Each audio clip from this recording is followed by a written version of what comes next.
We're here today before we go back to Washington because the deadening silence of the civic community on the issue of health care has been frightening. I believe that if messages have been given out, as some tried to tell me that they had articles in the newspaper, everybody doesn't read the newspaper. Maybe they'll catch these fine gentlemen and ladies who are back here. We hope their stations will emphasize the devastation of this Senate bill. So I'm going to make 2 points. Prior to 2010, we had a quarter of the population of Texas uninsured. 6.2 million people, more than this region, all over the state of Texas, uninsured. We had rural hospitals on the brink of closing. The Affordable Care Act was not perfect, but it gave a cushion to allow people of varying economic backgrounds to be insured. The reason I'm at City Hall is that the City Health Department does an excellent job on immunizations and preventative health care, and they receive Medicaid dollars. I think it is important to acknowledge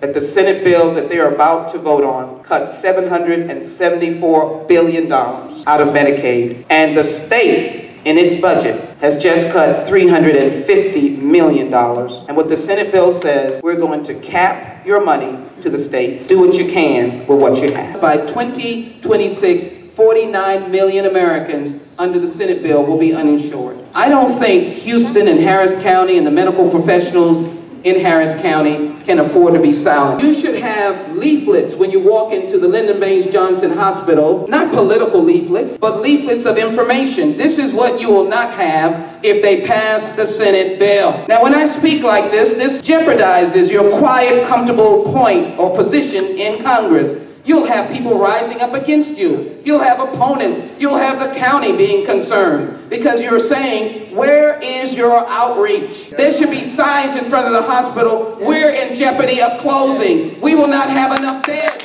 Many in my congressional district are dependent on Medicaid. I need to hear an outcry. Patients can't come out of their beds. The sick people can't get out of the operating room. But we need to see white coats marching up and down, making the difference. I know many of you saw the G20 and the people in the street. I don't like violence, but I accept protests, not violence. But it was overwhelming to see those people. They were there for climate change. They were there for other reasons. And they're baffled by our silence. Be on the front pages of the Washington Post. They should say something is happening in Houston. People are in the streets, in front of hospitals, in front of City Hall. What are they talking about? They are arguing about that medical care is a human right, because I promise you that this will not stop. People can die. Before the Affordable Care Act, people were dying. And no one should say that we're so big a country that dying doesn't bother us.